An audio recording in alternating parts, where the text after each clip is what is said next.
Voilà, je savais. Salut la communauté foot. Voilà, on se retrouve pour débriefer le match entre Manchester City et le Real Madrid qui s'est soldé par un score de 2 buts à 3 en faveur du Real Madrid.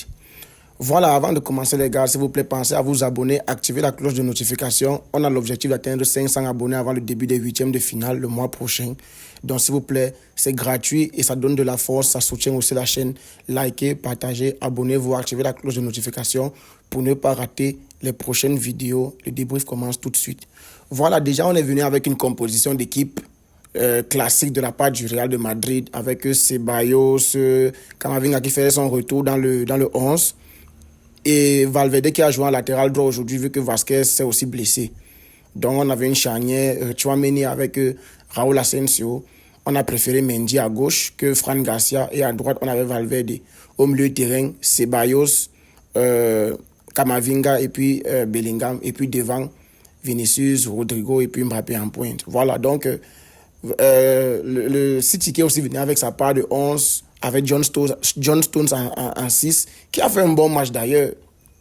Un 4-1 bien en place, sauf qu'ils ont eu des blessés aujourd'hui. Jack Grealish déjà qui s'est blessé.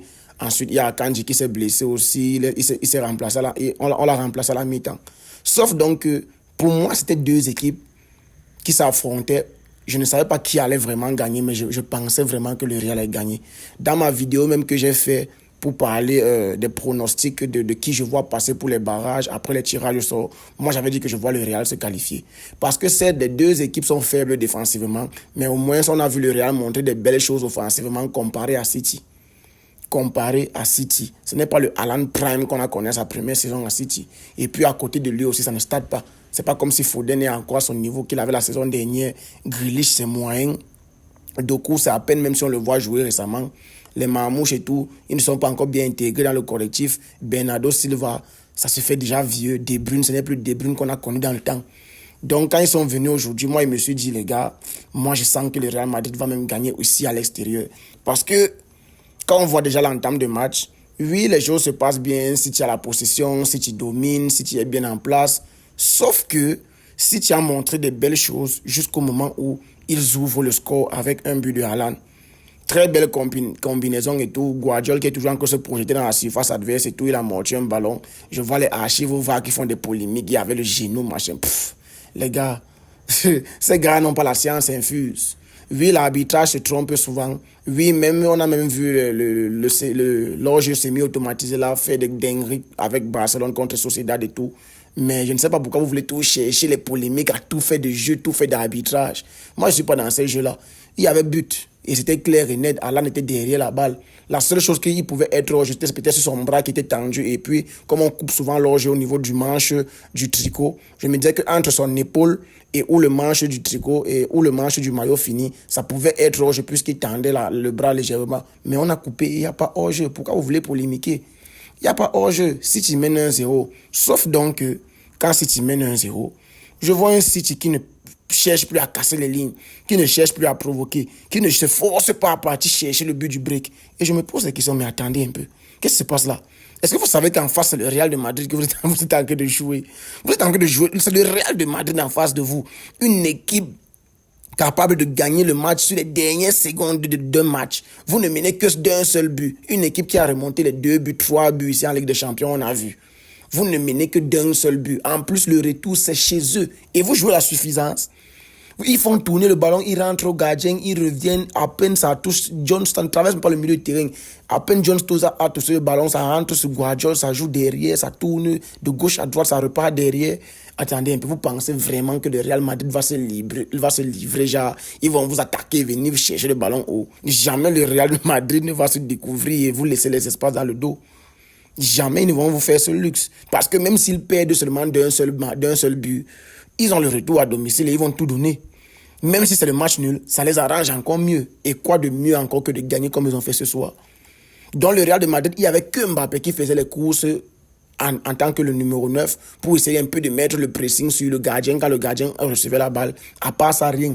Le Real Madrid était bien en place, bien en bloc. Ils étaient là, ils resserraient les lignes et ils attendaient le moment opportun. C'est comme ça donc que vous partez là, ça part à la mi-temps 1-0. Et puis quand City revient en deuxième mi-temps, déjà il y a le changement. Akanji qui se blesse. On le remplace c'est quoi, c'est Rico Lewis. Quand je vois ce changement, Rico Lewis en tant que latéral droit, ils ont un joueur Nunez là, lui il est d'abord un joueur qui est stupide à un niveau où si Guardiola le mettait aujourd'hui au stage, allait seulement rire et tomber de ma chaise que vraiment, celui-ci ne sait pas où il part.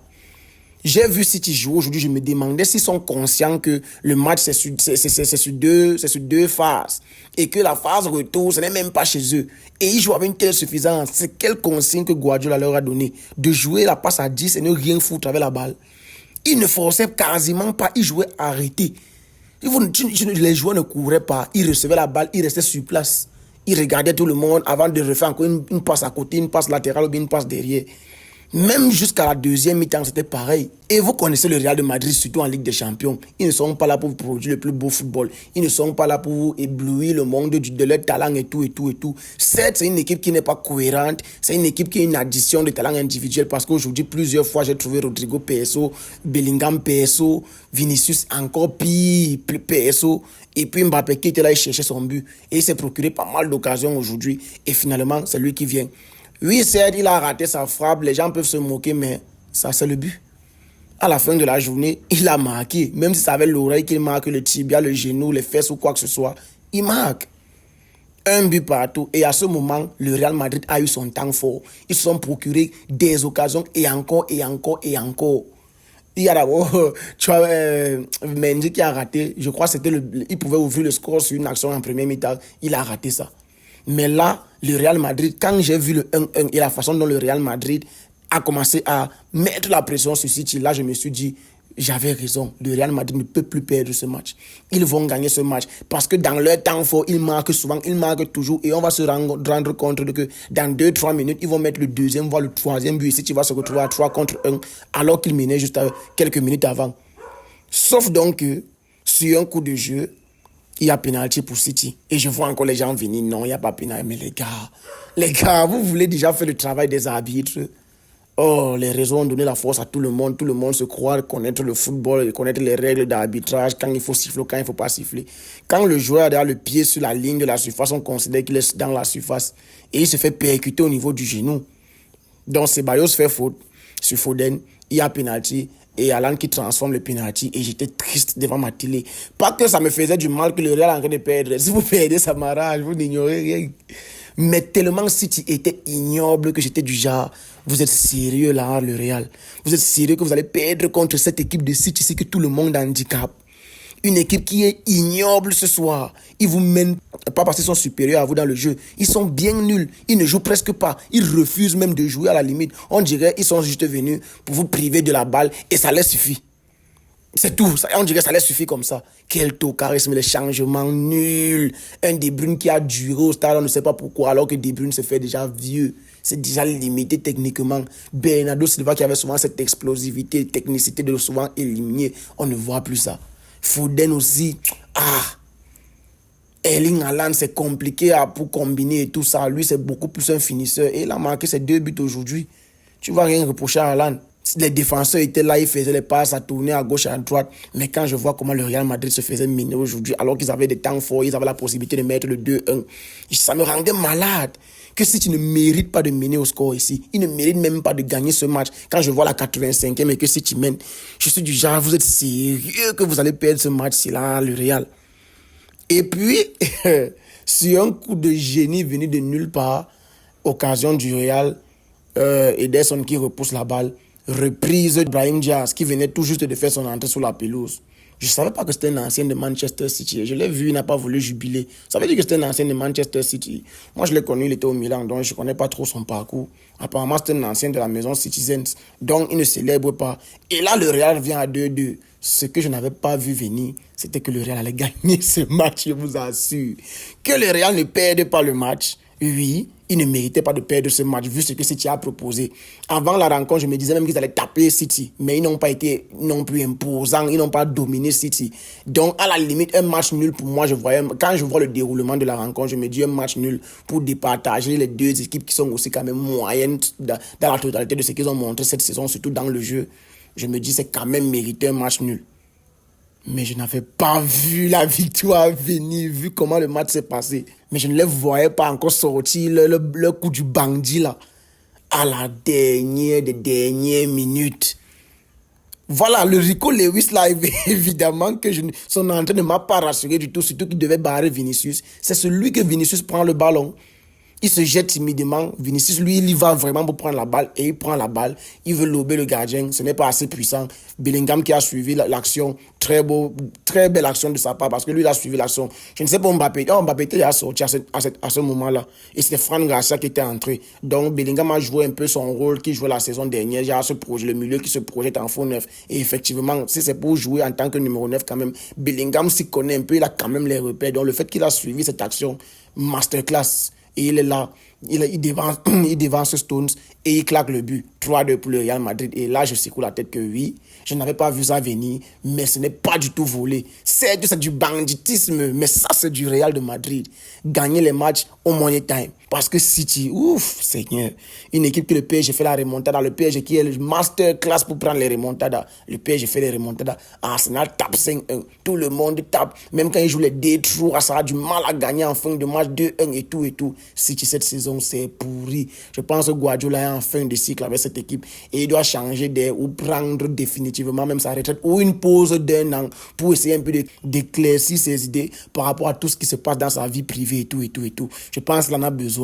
Parce que là, il est à court d'idées. Quand je vois ce que son équipe propose ce soir, c'est pourri, ça donne envie de vomir. Donc, bravo les Madrilènes. Vous allez vous qualifier, c'est sûr, hein, parce que au Bernabéu, avec ce que City propose cette saison, je ne vois pas comment ils vont vous inquiéter. Et surtout que vous êtes champion, quand vous avez déjà l'avance, vous connaissez très bien gérer ce genre de rencontre. Donc pour l'autre, là, je ne m'inquiète pas. Mais on n'est pas à l'abri des surprises, parce que vous deux, ce que vous montrez sur le terrain, vous deux, les deux équipes là, vous n'êtes pas loin d'être égal, voilà. Mais bon, bravo à vous, vous êtes partis chercher cette victoire à l'extérieur, qui n'était pas facile. Oui, ce n'était pas facile, mais c'était mérité parce que vraiment, City, en même temps, City cette saison, c'est pas ouf du tout. C'est pas ouf du tout. Et vraiment, si vous êtes fan de City, vous devez vraiment être déçu parce que votre équipe cette saison, ce qu'elle vous fait, ça fait vraiment pitié. Mais bon, c'est rien comparé à ce que nous, on s'est tartiné pendant 2 ans qu'on partait en Europa League. C'est vrai que les barrages, là, c'est pas trop différent de quand on te reverse en Europa League. Mais sauf que la différence, c'est que si tu t'en sors là-bas, tu peux revenir en Champions League. Voilà. Donc, merci à ceux qui ont regardé la vidéo jusqu'ici. Vous pouvez mentionner en commentaire dans quel pays vous regardez la vidéo. Et si on se capte à très vite pour une prochaine vidéo. Restez en santé, les gars. Peace.